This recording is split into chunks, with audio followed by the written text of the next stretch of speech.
Olá a todos, a paz do Senhor, a você que é estudante da Palavra de Deus.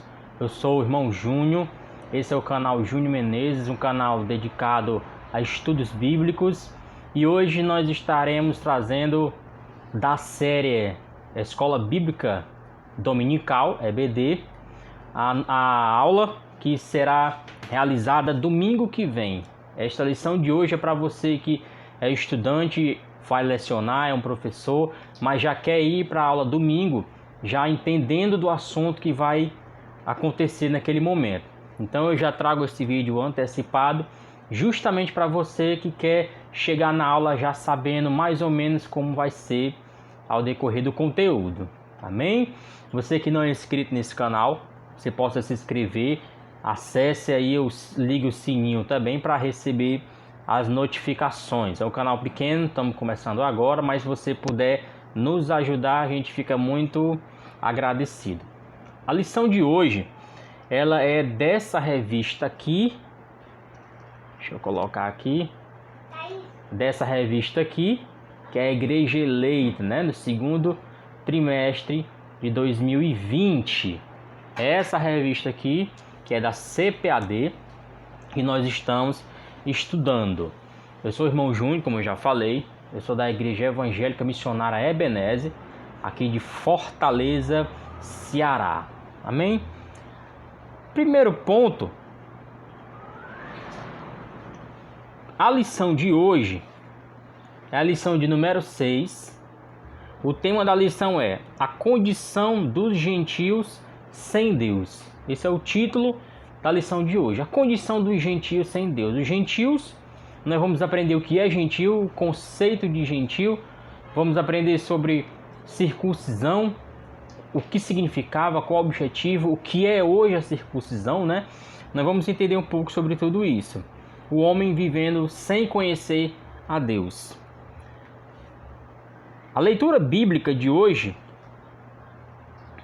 ela se encontra, são na verdade dois textos, que um é primeiro Efésios, capítulo 2, versículo 11 e versículo 12. E é justamente nessa carta aos Efésios que nós estamos estudando. Todo o trimestre, toda a lição, a revista, vamos estudar em torno dessa carta do apóstolo Paulo aos Efésios. E hoje, a lição de hoje é no capítulo 2, versículo 11 e versículo 12, leitura bíblica em classe, que diz assim: portanto, lembrai-vos de que vós, noutro tempo, éreis gentios na carne, chamados incircuncisão, pelos que na carne se chamavam circuncisão, feita pelas mãos dos homens, que naquele tempo estáveis sem Cristo, separados da comunidade de Israel e estranhos aos concertos da promessa, não tendo esperança e sem Deus no mundo. Aí tem outro texto também, que é Romanos 4, que é para complementar. Romanos capítulo 4, versículo 12 e versículo 13, que diz assim: e fosse pai da circuncisão, daqueles que não somente são da circuncisão, mas que também andam nas pisadas daquela fé que teve nosso pai Abraão, que tivera na circuncisão. Porque a promessa de que havia de ser herdeiro do mundo não foi feita pela lei a Abraão ou a sua posteridade, mas pela justiça da fé. Esse é o texto base, né? É o texto em classe. Aí eu queria ler também aqui o texto áureo. Texto áureo que se encontra em Efésios, capítulo 2, versículo 11, né? O texto áureo de toda essa lição de hoje é: portanto, lembrai-vos de que vós, noutro tempo, éreis gentios na carne e chamados incircuncisão, pelos que na carne se chamam circuncisão, feito pelas mãos dos homens. Amém? Introdução da lição de hoje. Na lição presente, veremos que o autor de Efésios lembra aos gentios de que antes da regeneração eles eram incircuncisos e havia experimentado 5 formas de privação. Qual eram essas formas? Estava sem Cristo, separado de Israel, alienados quanto à promessa, sem esperança e sem Deus no mundo. Aqui já começa Paulo, ele começa o versículo 11, dando esse lembrete, mostrando aos efésios que agora conhecem a Deus, agora são salvos em Cristo, quem eles eram antes, quando eles eram gentios, porque os efésios, eles não eram judeus da parte lá de Israel, aqueles que receberiam a promessa através do sangue, da linhagem de Abraão. Esses não, esses receberam a promessa de Abraão por outra forma, foi de outro jeito, não pelo o código sanguíneo, né? Como só os judeus receberiam as promessas feitas a Abraão. Lembrando que essas promessas é a promessa feita ao pai Abraão e aos seus descendentes. E aí a gente vai entender que Abraão, os descendentes não era apenas o povo de sangue dele, aqueles nascidos da mesma raça, mas tinha outro tipo de descendente também. Isso a gente vai adentrando aqui ao assunto. Primeiro ponto, subponto, circuncisão. A gente vai entender o que é circuncisão. O conceito de circuncisão. Circuncisão, irmão, para mim não ler aqui como está na revista, eu vou tentar resumir bem aqui melhor. Circuncisão era o meio na qual Deus fez uma aliança entre ele e o povo. Essa aliança era através da circuncisão. E o que é circuncisão, né? O conceito de circuncisão primeiro. Circuncisão era um corte que os judeus faziam no prepúcio, eles tiravam o prepúcio. O que é o prepúcio? O prepúcio era uma carne que envolvia ali o membro genital masculino. Era só quando nos homens, era só na parte masculina, as mulheres não tinham isso. Os homens recebiam esse corte quando nasciam, ao 8º dia de nascido, eles recebiam esse corte no prepúcio, eles tiravam, era meio que parecido com o exame de fimose, conhecido hoje. Então era cortada aquela pelezinha e aquilo ali era circuncisão. O nome daquilo dava circuncisão. Era a aliança que o homem teria com Deus. A aliança na carne, ali chamada a circuncisão. Qual todo judeu, ao 8º dia de nascido, bebezinho, recém-nascido, ele tinha que fazer a circuncisão. O pai dele cortava aquela pelezinha do prepúcio, né? Do órgão genital masculino. E os que eram de fora, que não era judeu, mas queria seguir a religião judaica, era necessário? Sim, também. Qualquer um que não fosse judeu, mas queria ser um judeu, se converteria ao judaísmo, tinha que cortar também na sua carne. Os escravos também dos judeus, porque os judeus também tinham escravos, eles também tinham que cortar a sua pelezinha, o seu prepúcio do seu órgão genital para também fazer parte dessa comunidade judaica. Era necessário fazer isso. Era uma espécie de batismo para nós hoje. Uma espécie, só que ali era cortado na carne mesmo. Era como se fosse o batismo dos judeus. Então era feito criança ainda, eram bebês, né? Ao 8º dia de nascido. Jesus, foi preciso fazer isso em Jesus também? Lógico, porque Jesus era um judeu, como qualquer outro judeu. Então, ao 8º dia de nascido, foi cortado também o prepúcio do órgão genital de Jesus também. Maria e José levam a criança e lá a pessoa autorizada fazia aquele corte e consagrava, apresentava ao Senhor. Isso é basicamente a circuncisão de qualquer judeu. O judeu ele tinha essa característica na carne dele. E isso a gente também vê durante a história, que os judeus, para serem identificados, às vezes nas guerras, eles baixavam sua roupa e olhavam o seu órgão genital. Se tivesse cortado lá, então ele era caracterizado ali como um judeu. Isso aconteceu lá em Israel, na época de Davi mesmo. Davi, quando ia para a guerra, quando ele ganhava a guerra, uma forma de honrar suas vitórias sobre o inimigo, ele cortava os prepúcios dos inimigos e trazia. E acontecia também de que quando numa guerra um judeu era pego, e muitas vezes ele renunciava o seu próprio exército né? Ele como é que dá a palavra quando renuncia o próprio exército dele para não morrer? Ele dizia: não, eu não sou judeu, não faço parte. E aí, para ter a certeza, o inimigo baixava suas calças e olhava seu órgão genital. E lá ele ia ter certeza se ele era judeu ou não. Há relatos, até na Segunda Guerra Mundial, quando os nazistas capturavam judeus para levar para o campo de concentração, muitos judeus com medo eram capturados e diziam: não, eu não sou judeu, vocês me pegaram por engano. Aí os nazistas olhavam seu órgão genital e lá eles tinham certeza se era judeu ou não. Há esses relatos aí também. Então a circuncisão é isso, é um corte no prepúcio, é um corte na carne, no órgão genital, não interfere em nada, não deixa de reproduzir, lógico, porque senão não teria judeu hoje, né, nos dias de hoje. Isso aí foi um pacto feito há 4.000 anos atrás, e os judeus continuam se reproduzindo, não afeta em nada no seu órgão genital, não afeta em nada na masculinidade do judeu. Só um cortezinho para marcar, era uma marca na carne que ele tinha uma aliança com Deus. Aqui é o conceito, o significado religioso e circunstancial, né? Circunstancial. O seu significado religioso apontava para a sua santificação. Por que Deus quis cortar lá no membro, no órgão masculino, no órgão genital masculino? Por que ali?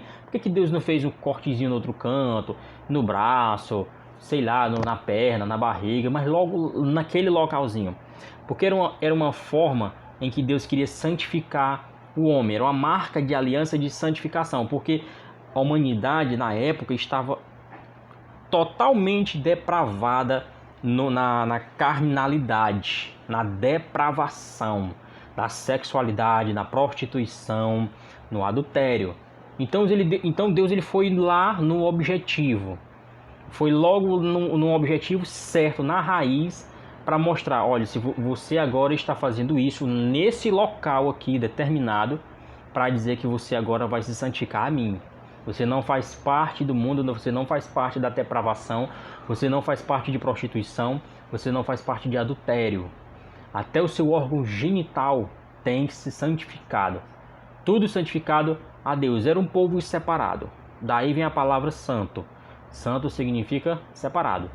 Separado dos outros povos. Era uma nação eleita para trazer a palavra do Senhor. Então, se era uma nação eleita, purificada, tinha que ser santificada, tinha que ser separada, tinha que ser uma nação exclusiva ali de Deus, para trazer a palavra ao mundo e para trazer principalmente o Messias, que seria Jesus, ao mundo. Jesus não poderia nascer de qualquer nação, qualquer família, de qualquer povo. Ele teria que nascer de uma nação eleita, de uma família sacerdotal, de uma família separada por Deus, uma família santificada. Então a marca que Deus tinha com o homem, a aliança, era a marca da circuncisão. A circuncisão no coração. Falei do que significa circuncisão, conceito, né? Falei do porquê da circuncisão, a circunstância, que era por causa da santificação, tinha esse propósito, esse objetivo, por causa da depravação do homem. E agora, a circuncisão no coração, circuncisão aqui, né? Aí eu vou ler aqui. O apóstolo Paulo reconhece que os gentios não faziam parte da circuncisão, mas com uma ressalva. O sinal dos judeus era apenas físico e realizado por mãos humanas, está no versículo 11 do capítulo 2 de Efésios. A boa nova que Paulo traz é de que a verdadeira circuncisão não se tratava de uma operação externa na carne realizada por homens, mas a que foi feita no interior, a do coração, cujo louvor não provém dos homens, mas de Deus. Está em Romanos 2,29. Assim é em Cristo o sinal de quem pertence a Deus não é a circuncisão nem a incircuncisão, mas sim o ser uma nova criatura. Isso aqui é muito forte, porque ao longo dos anos, ao longo da história dos judeus, eles acreditavam que essa aliança era válida apenas porque tinha um corte na carne, apenas por isso. Ficou meio que ficou meio assim, não, eu peco, eu faço o que foi errado, eu não ligo muito para o que Deus pensa, eu não atendo muito às suas ordenanças, mas eu tenho corte lá. Eu tenho aliança, então eu estou bem. Se eu tenho o corte lá, por mais que meu coração não tenha esse corte simbolicamente, tá bem. E é justamente isso que Paulo vai ensinar, que se a circuncisão verdadeira, a aliança, não for aqui, o corte da carne não for aqui, lá embaixo não vale de nada. Não tem valor nenhum. O significado vai se perder. Porque o que é que vale de fato para Paulo? É um novo homem, é uma nova natureza. Vou ler aqui de novo, isso está em Gálatas. Gálatas 6,15. Ele vai dizer, ó, assim em Cristo o sinal de quem pertence a Deus não é a circuncisão, mas sim o ser uma nova criatura. É ser um novo ser, é ter uma nova mentalidade. Isso que é a nova circuncisão na era cristã. Antes de Cristo, a circuncisão era apenas na carne. Só que com o tempo ela perdeu esse valor porque o homem não tinha a circuncisão no coração. O homem não se arrependia, o homem não era um novo ser. Só porque ele tinha um corte lá na carne, ele acreditava que era o suficiente. Mas nunca foi esse realmente o propósito de Deus. O propósito de Deus foi sempre mudar a mentalidade do homem. E é que Paulo vai dizer, ser um novo homem é a verdadeira circuncisão. É por isso que o cristão, ele não tem esse ritual. Nós não temos esse ritual. Paulo diz que se o cristão circuncidar-se, se o cristão fazer essa aliança judaica, ele não é cristão. Justamente porque isso não tinha valor. Para o cristianismo, o valor, a circuncisão é ser o novo homem. Aqui no coração. Esse é o verdadeiro valor, do cristão. Ele entendia isso. E Paulo era judeu e era circuncidado. Mas em Cristo ele entendeu que não tinha valor algum se ele não fosse um novo ser. Tanto faz ele ter o corte como não, se ele não nascer de novo não vale de nada. Aquele que não tem corte nenhum na carne e nasceu de novo, está garantido, tem aliança com Deus. Aquele que tem o corte na carne e não nasceu de novo, esse corte está lá em vão. Está lá em vão. Então isso é a circuncisão verdadeira nos dias de hoje, na era de Cristo, é o nascer de novo, é ser um novo homem, é ser uma nova criatura. Por isso que o cristão não tem a circuncisão. A nossa aliança nos dias de hoje é estar conectado a Cristo, é aceitar o que Ele fez por mim na cruz, é aceitar a sua vida, é aceitar o seu sacrifício, é me entregar para Jesus, é aceitá-lo como meu único Senhor e Salvador. Nós temos como simbologia semelhante à aliança dos judeus o batismo nas águas. Nós temos, é parecido, mas não é igual. O batismo nas águas não corta nada em mim. O batismo nas águas é apenas um simbolismo da morte, da minha morte agora, porque como Cristo morreu para o mundo, eu também devo morrer para o mundo. Então o batismo é um simbolismo da morte do velho homem e o surgimento e nascimento de um novo homem. Isso aqui é o batismo. O batismo é essa simbologia para o outro homem ver, para a humanidade saber que eu agora nasci de novo. Isso é o batismo. Mas veja que é diferente. É diferente de uma tal maneira que a aliança dos judeus era feita quando era bebê. Ele nem tinha noção do que era que estava acontecendo com ele. Nós não. O batismo, para nós cremos que ele não pode ser feito quando bebê, porque o batismo já é algo consciente. O batismo é algo que você faz quando você tem consciência. Como crianças, bebês não têm consciência, nós não acreditamos nesse batismo infantil. É justamente por isso que nós não cremos. Nós cremos no batismo consciente, a partir da consciência, a partir do momento que o ser humano entende que ele é um pecador. A partir do momento em que o ser humano entende a razão da vida. É nesse momento em que ele deve se batizar. Nesse momento em que ele deve descer as águas. Por isso que é diferente essa aliança do batismo com a aliança dos judeus, lá de cortar a carne.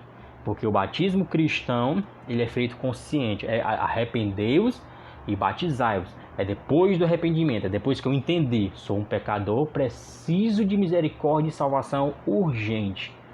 Aí depois dessa minha consciência, depois que eu tive esse entendimento, é que eu vou para o batismo. Totalmente diferente, né? Como é a questão do batismo judaico, da aliança judaica, que era feito na carne, ainda criança. A circuncisão na nova aliança foi o que eu acabei de falar. Mas deixa eu ler aqui o que está em Efésios capítulo 3, versículo 2. Deixa eu ver aqui. Filipenses capítulo 3, versículo 2. Filipenses capítulo 3, versículo 2. Vou colocar aqui, ó.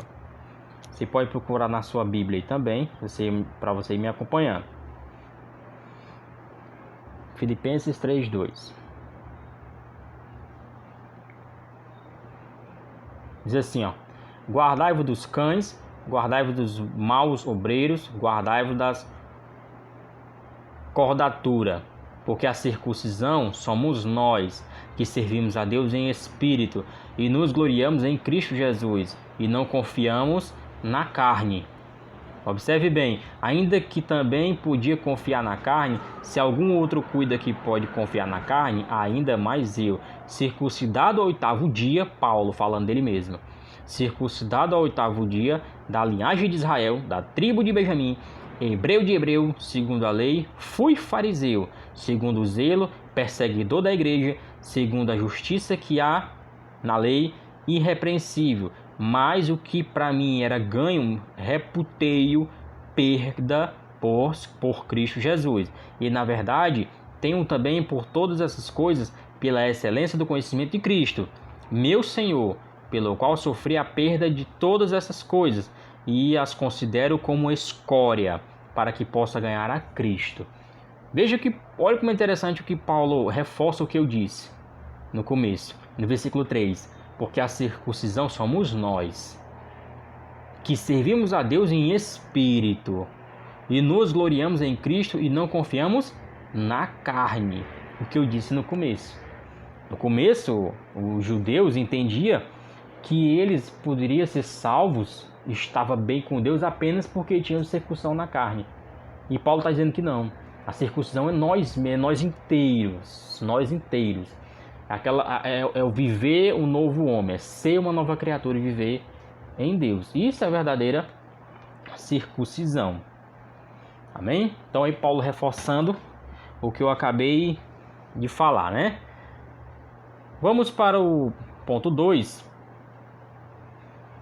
que é estranho ao concerto da promessa. Isso ali eu estava falando dos judeus, né?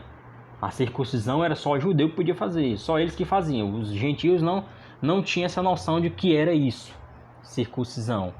E aí quando os gentios são os povos pagãos, aqueles que não conheciam a Deus. Todo judeu, existia duas classes de pessoas no mundo, judeu e gentio. Judeu é que tinha a marca da aliança, era aqueles que eram eleitos de Deus para trazer a promessa ao mundo, separados, e os gentios eram os pagãos. Eram aqueles povos que não conheciam a Deus, não eram judeus, qualquer outro tipo de povo. Qualquer nação era considerada gentil, ou pagão, ou mundano, ou infiel, ou sem Deus. Esse eram os gentios. E eu falei, a circuncisão era só para os judeus. Gentios não tinham circuncisão, lógico, né? E agora eu vou falar um pouco dos gentios, os pagãos da época, que não conheciam a Deus. Segundo ponto, estranhos ao concerto da promessa. Nessa parte, o apóstolo Paulo aponta a situação dos gentios, naquele tempo estáveis sem Cristo, separados da comunidade de Israel e estranho ao concerto da promessa.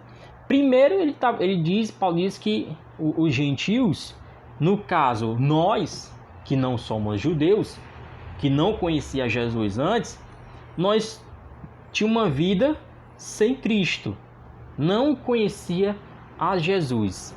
Não tínhamos a consciência do Cordeiro de Deus. Isso já era um ponto negativo para o gentio. Outro ponto era separados da comunidade de Israel. Lógico, eu falei no começo, Israel era santo, era um povo exclusivo. Os gentios não era alheio a isso, não entendia, não conhecia a Israel, muito menos as suas promessas, né? Eles não tinham essas promessas. E o outro era alienados ao pacto da promessa. É o que eu falei. Se eles não conheciam os judeus, se era separado da comunidade judaica, automaticamente não iria ganhar as promessas feitas a Abraão e seus descendentes, né? Os pactos, eles não se entendiam qual eram esses pactos. E Deus fez vários pactos com Israel. Tem um pacto com Davi, tem um pacto com Noé, tem um pacto com Abraão, outro pacto com Moisés. Ele vai aumentando até difundir o seu propósito final, que era trazer o pacto dos pactos, né? Vou falar assim, que era Cristo Jesus para a humanidade inteira, não apenas para um povo seletivo, não apenas para Israel, agora para a humanidade inteira, como um todo. Aí, alienados, e vou falar aqui só do alienados aqui, ó, que o povo de Israel era tão exclusivos que eles não poderiam ter muitas amizades com os não-judeus, eles não poderiam nem comer com os judeus, mesa a mesa, eles não tinham muito contatos com os não-judeus. Na verdade, o objetivo de Deus separá-los era para que ele não praticasse as obras dos gentios, mas o objetivo deles era influenciar os gentios a Deus. Só que eles entenderam errado. Eles entenderam que eles eram para ser exclusivista, total separação com os gentios. Mas Deus nunca quis que eles fossem separados dos gentios. Deus só queria que eles não fossem influenciados a cometer o mesmo tipo de prática dos gentios. E Deus queria que Israel fosse um modelo de nação para o mundo. O modelo de nação, o modelo para influenciar, para trazer as nações a Deus. Porque no final de todas as coisas, Deus se importava com o homem de um modo geral. Não era apenas com a nação de Israel. Deus escolheu a nação de Israel para trazer o homem de volta para Deus. A religião significa o religare, vem do latim, que significa voltar a Deus, né? Voltar a ter fé, resgatados. Então Deus sempre se importou em resgatar a humanidade inteira, todas as nações. Só que o homem estava perdido de tal maneira que o homem estava meio que cego. Então ele chama uma nação chamada Israel para trazer esses povos a Deus de novo. Só que essa nação ela se tornou exclusivista, uma espécie de seita gigante, que ela não queria, ela chegou ao ponto de não querer que as nações realmente tivessem o Deus dela, conhecessem ao Deus de Israel. Você vê isso no episódio de Jonas, quando Deus chama Jonas e manda ele pregar lá na Síria, né? Na capital Nínive. Jonas, em vez de ir lá pregar, Jonas vai para o oposto, corre. Porque na cabeça de um judeu naquela época, eles entendiam que Deus de Israel era de Israel. Não poderia ser Deus de outras nações. Era que exclusivo. Não, esse Deus é só meu, apenas para mim. Então por isso que ele foge. E é tanto que quando Deus força a ele ir a Nínive, bota ele dentro da barriga do peixe, aquela história toda, e força ele até vai e prega. E ele tem a pregação mais fraca que você vê em todo o Antigo Testamento. Fraca no modo de dizer que ele meio que não queria que o povo realmente se convertesse. Porque Deus disse, se eles se converterem, eu perdoarei os seus pecados e não destruirei aquela cidade. Aí Jonas é meio que, ele prega dentro de ele sai numa rua de ponta a outra pregando, bem rápido. Ó, arrependei-vos, porque se não arrepender, Deus vai destruir tudo, vai acabar com tudo. Era meio que ele estava dizendo assim, ó, não pode ficar do jeito que está. Era como se Jonas não quisesse que ele se arrependesse. E o que é que acontece? Justamente o oposto. O povo se arrepende e Deus não os mata, Deus não os destrói. E Jonas, em vez de ficar alegre, vai ficar triste por causa disso.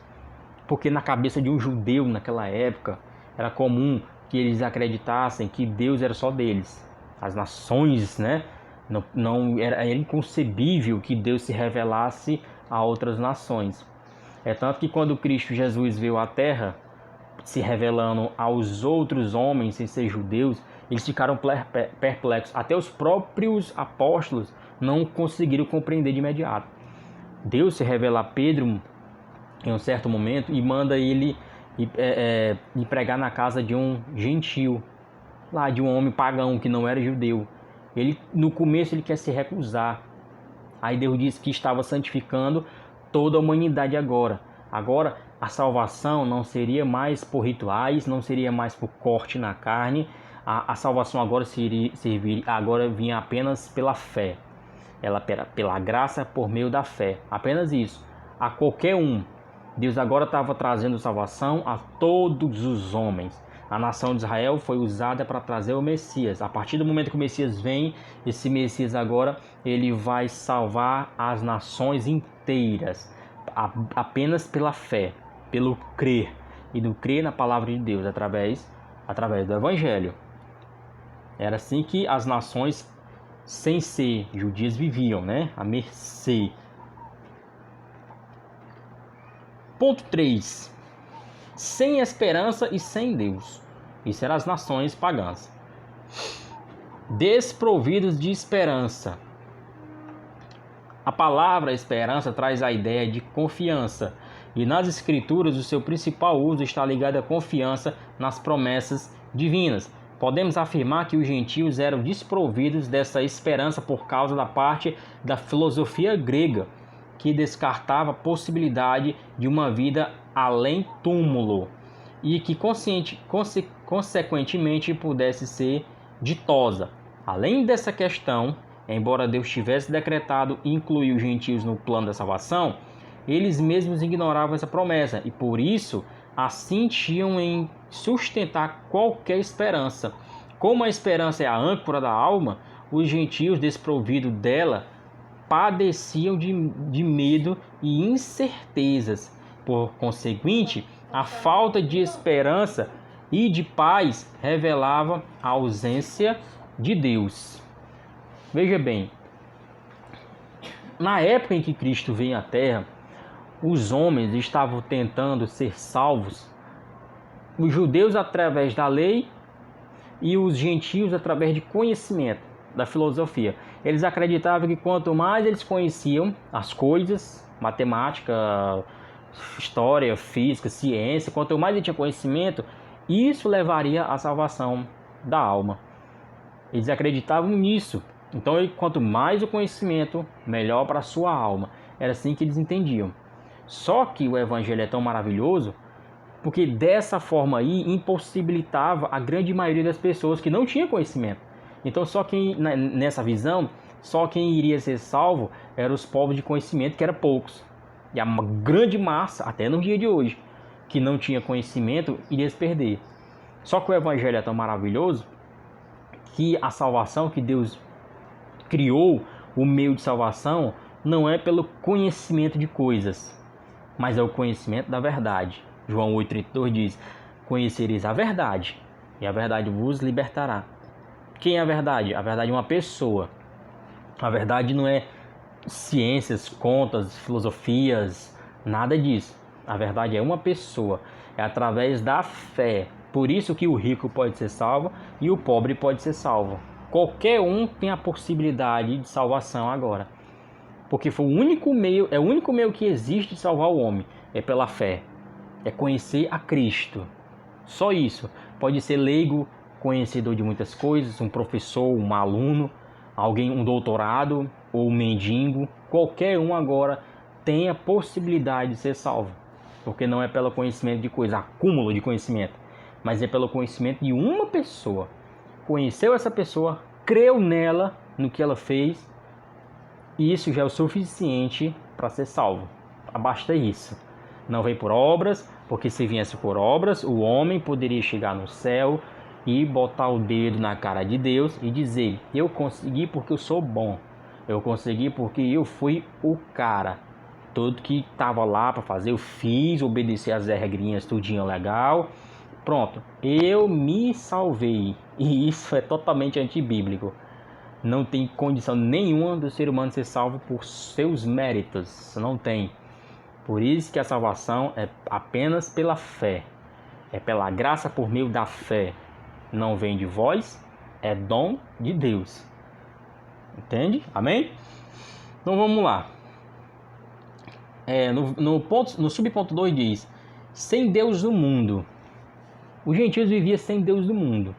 Por mais que Deus esteja em todo o mundo, né? Por mais que Deus seja onipresente, né? Onipresente. Mas ele diz aqui que Paulo vai dizer, no mundo sem Deus. Porque não é que o homem acreditava em nada, não era que os homens eram ateus. Mas é porque os homens acreditavam primeiramente em outros tipos de deuses. E muitos deuses. O homem era politeísta, era idólatras, acreditava em várias divindades. Acreditava em tudo. Acreditava em animais como Deus, acreditava em insetos como Deus, em estrelas, constelações como Deus, acreditava em homens como Deus, acreditava em qualquer coisa menos no verdadeiro Deus. Isso meio que cegava ali os olhos, isso fechava a sua visão para o verdadeiro e único Deus. Até para acreditar que existia apenas um só Deus era difícil. Eles ficavam escandalizados quando os apóstolos chegaram pregando lá em Atenas, na Grécia, que a salvação era por meio de um Deus. Isso escandalizava. Como é que pode um só Deus? Como é que pode existir só apenas um? Só um. Porque desacreditavam que existiam vários. Para cada situação era um Deus. Para a prosperidade era um Deus. Para casamento era outro Deus. Para pesca era outro Deus. Para agricultura era outro Deus. Para fertilidade era outro Deus. Da sexualidade já era outro Deus. Cada situação era necessário um Deus diferente. E aí o cristianismo ele traz essa novidade, essa revolução na fé de que agora só existe um Deus. Sempre existiu um Deus. O homem é que não conhecia esse Deus. E agora esse Deus estava se revelando ao mundo através da bendita pessoa de Jesus Cristo. E agora vamos aqui pro término, que eu não quero alongar muito. Essa era a condição do gentio. Essa era a condição do homem sem Deus. Ainda hoje existe o homem sem Deus? Existe muito, muito ainda. Porque o homem ainda continua tentando se salvar. O homem ainda continua tentando fazer seus próprios meios de salvação, buscando um Deus que ele acha que é ele mesmo, muitas vezes, ou que um Deus que é o dinheiro, ou que um Deus que é o conhecimento. Mas ainda há essa dificuldade do homem buscar o único e verdadeiro Deus, que veio na pessoa de Jesus para nos salvar. Isso era tão... cegava tanto os homens, porque eles colocavam dificuldades para poder salvar o homem, sendo que a salvação ela é simples. A salvação não há essa dificuldade que o homem propõe, que as religiões propõem. A salvação é pela graça, por meio da fé, através de Cristo Jesus. Aí é por isso que se cumpre aquele que Deus diz em João 3,16, que Deus amou o mundo de tal maneira, não apenas os judeus, nem os gregos, nem somente os americanos, nem somente os brasileiros. Deus amou o planeta inteiro, ao ponto de dar seu Filho único, para que aquele que nele crê não venha perecer, mas tenha a vida eterna. Então essa era a condição do homem. Não conhecia Deus, não conhecia as promessas de Deus, não conhecia muito menos que viria o Messias para salvar a humanidade. Mas glória a Deus, a Ele bendito seja, que hoje nós conhecemos as promessas de Deus, nós conhecemos pactos, nós agora somos o novo Israel de Deus, e nós conhecemos essas promessas e receberemos, porque num dia nós conhecemos a Jesus e entregamos nossa vida a Ele. Amém, meus irmãos? Então essa aqui é a lição de hoje. Essa videoaula será postada na sexta-feira, para você já entendendo, é só um resumo aqui, só para você entendendo como é que vai ser a lição no domingo. Também estarei trazendo outros tipos de estudos, né? que a gente vai trazer também aqui no meio da semana. E que Deus venha abençoar todos. E mais uma vez que os irmãos se inscrevam no canal, compartilhe aí que nos ajuda muito, né? E ligue aquele sininho que é para poder o YouTube mandar para você as notificações. Aqui eu agradeço do fundo do meu coração a todos, a paciência de vocês e que Deus vos abençoe em Cristo Jesus.